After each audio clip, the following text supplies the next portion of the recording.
Bonjour, vous avez obtenu Cetos complètement par hasard ou alors il vous a intéressé, vous l'avez eu, tant mieux pour vous et vous voulez savoir comment bien le jouer? Eh bien cette vidéo est faite pour vous. Tout d'abord, Cetos est un détenteur d'un œil divin électro, il utilise un arc pour perforer de loin le fiacre de ses ennemis. Pour son attaque normale, il enchaîne des tirs de flèches comme un BG.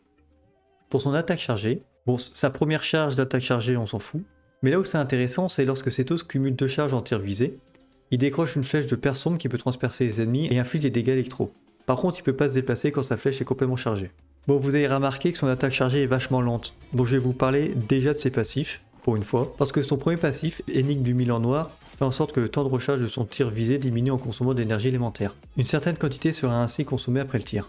Bon, du coup, tant qu'à faire, son deuxième passif, Bénédiction du Roi des Sables, les dégâts infligés par ses flèches de perce sombre augmentent pendant une certaine durée d'une valeur équivalente à 700% de sa maîtrise élémentaire.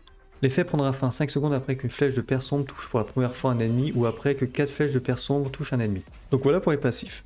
Maintenant sa compétence élémentaire, Rituel ancien, clameur tonitruante des sables, Cetos inflige des dégâts électro de zone et recule rapidement en arrière. Son énergie élémentaire est restaurée s'il déclenche une réaction de surcharge, d'électrocution, de supraconduction, de dispersion électro, de stimulation, de suractivation, d'exubérance. En fait toutes les réactions électro. Son déchaînement élémentaire, Rituel secret, percée crépusculaire des ombres, Cetos entre dans l'état méditation crépusculaire, qui convertit ses attaques normales en tirs de carreau crépusculaire qui traversent les ennemis et dont les dégâts augmentent selon sa maîtrise élémentaire. Les dégâts sont considérés comme des dégâts de tir chargé. Comme c'est un 4 étoiles, c'est quand même plus probable que vous ayez des constellations sur lui, alors on va les présenter assez rapidement. Sa première constellation augmente le taux critique des flèches de perce sombre de 15%, donc c'est flèches très chargées quoi. Sa deuxième constellation, le bonus de dégâts électro de Cetos augmente de 15% pendant 10 secondes en remplissant une des conditions suivantes. Soit en consommant de l'énergie élémentaire pendant un tir visé, soit en restaurant de l'énergie élémentaire après avoir déclenché une réaction avec la compétence, soit en utilisant le déchaînement. La troisième constellation augmente le niveau d'aptitude de la taille normale de plus 3. La quatrième constellation, lorsqu'une flèche de perce sombre ou un chaos crépusculaire touche 2 ennemis ou plus, la maîtrise élémentaire de tous les personnages de l'équipe augmente de 80 pendant 10 secondes. La cinquième constellation augmente le niveau d'aptitude de déchaînement de plus 3. Et la sixième constellation, toucher un ennemi avec une flèche de perce sombre restaure l'énergie élémentaire consommée par l'aptitude passif Énigme du Mille en Noir. Cet effet peut être déclenché une fois tous les 15 secondes. Ça c'est sympa. Mais bon, faut attendre la C6 quoi. Bon, au niveau de ses armes, il n'a pas d'arme de signature parce que c'est un 4 étoiles, mais nous avons, pour les 5 étoiles, la voix du chasseur. C'est sa meilleure arme, elle lui donne beaucoup trop de taux critique, augmente les dégâts élémentaires et les dégâts des attaques chargées en fonction de la maîtrise élémentaire. Le simulacre d'eau, c'est une excellente arme de façon générale avec une très grande quantité de dégâts critiques et une augmentation passive des dégâts à proximité des ennemis. La première grande magie, c'est une bonne option pour le dégât critique et les dégâts supplémentaires des attaques chargées. L'arme fournit également un buff d'attaque en fonction des éléments des alliés. L'étoile polaire. L'arme apporte un taux critique confortable mais pour avoir le maximum de stack du passif, vous devrez faire une attaque chargée ou normale, une compétence ou un déchaînement élémentaire pendant le combat. La rotation devient plutôt bizarre donc faites attention.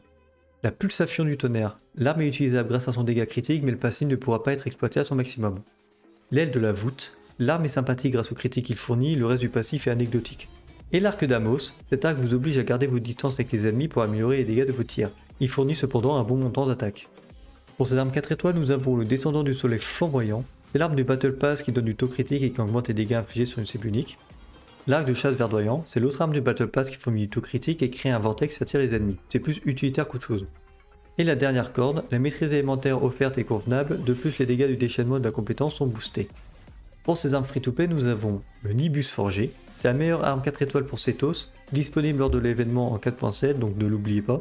Elle peut donner 325 de maîtrise élémentaire, puisque Cetos peut facilement recevoir les 2 stacks de passif. Ça c'est vachement intéressant. Le perceur d'Ibis, l'arme était disponible dans le patch 3.7, il fournit de l'attaque et de la maîtrise élémentaire avec le passif. Le Valet du Roi, l'arme est forgeable, il augmente l'attaque et la maîtrise élémentaire. Et pour finir, on a le Lance-Pierre, c'est une arme 3 étoiles qui peut être considérée comme la meilleure option gratuite pour Cetos, si vous l'avez R5 évidemment. Elle augmente le taux critique et les dégâts des attaques chargées. Au niveau de ces artefacts, nous avons le set Bonne Vagabonde, c'est le meilleur ensemble pour Cetos, qui augmente la maîtrise élémentaire et améliore les dégâts des attaques chargées. Le Rêve Doré, c'est un très bon set qui permet d'avoir un bon paquet de maîtrise élémentaire et d'attaque selon l'équipe. Le set Colère de Tonnerre, il est plutôt pas mal car Cetos se joue beaucoup avec les réactions. La réduction du temps de recharge de la compétence permettrait de restaurer de l'énergie plus souvent avec. Vous pouvez faire un mix de sets 2 pièces maîtrise élémentaire, 2 pièces maîtrise élémentaire. En attendant un set complet, ce mix augmente grandement la maîtrise. Logique. Ou alors, vous pouvez faire 2 pièces maréchaussée et 2 pièces électro, ce qui permet d'augmenter les dégâts élémentaires et améliorer les attaques chargées. Ça dépanne en entendant mieux. Pour les stats à viser, c'est un DPS, donc ça sera du critique comme d'hab, de la maîtrise élémentaire, de l'attaque % et de la recharge d'énergie. La recharge d'énergie est intéressante pour recharger de l'énergie puisque vous en consommerez beaucoup. Pour le sablier en stat principale de la maîtrise élémentaire, c'est préférable, et pour les stats secondaires, du critique, de l'attaque et de la recharge. Une coupe en dégâts électro, évidemment, Et en stade secondaire, du critique, de la maîtrise, de l'attaque % et de la recharge.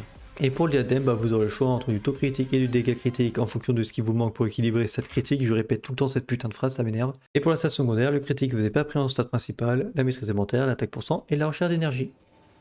Au niveau de ces équipes, il n'y a pas 36 façons de le jouer. Ce sera beaucoup avec du Dendro. Donc nous avons la team suractivation. Vous pouvez utiliser un personnage sub DPS électro, afin d'appliquer l'élément plus souvent et d'avoir du DPS constant. Donc Fischl, Miko et la Raiden. Bon, la Raiden, dégâts de compétences, c'est pas ouf, mais au moins, elle peut régénérer de l'énergie, ce qui permettra à Cetos de spammer plus souvent l'attaque chargée.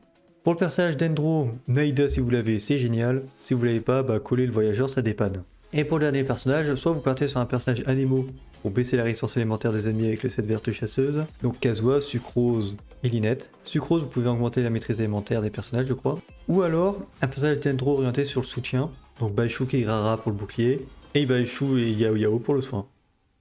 Vous pouvez jouer Cetos en team exubérance. Alors je suis pas sûr de la mécanique, vous devrez tirer sur des noyaux Dendro à proximité, avec votre attaque chargée, donc...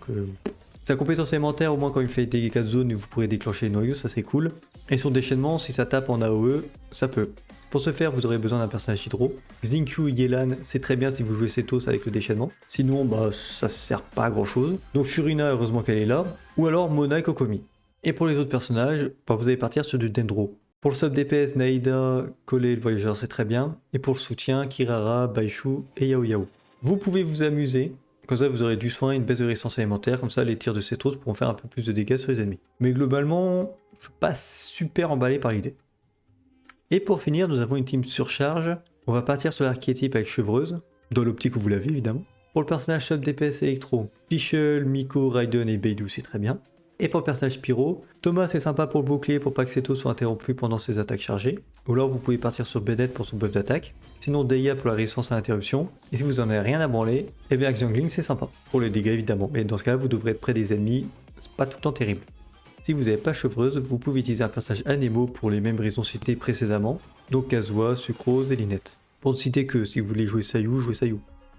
Bon, au niveau de son apparence, moi je le trouve stylé, mais j'avais vu son concept design avec un leak il y a quelques temps. Merde, je trouvais mieux dans son concept design.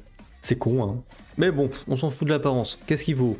Bon, j'ai écrit cette vidéo comme d'hab pour que le personnage sorte, donc de ce que j'ai entendu, pour un 4 étoiles, il tape plutôt bien. Après, il faut aimer les attaques chargées. Et comme en fait, il fait un peu attaque chargée et attaque normale avec son déchaînement, faut choisir le style. Mais il fait plus de dégâts avec les attaques chargées. Le truc qui est bien, c'est que si vous avez plus envie de jouer en attaque chargée, vous claquez le déchaînement, vous tapez. Selon la situation, pour pas se prendre la tête, pourquoi pas. Donc voilà. Allez, ciao!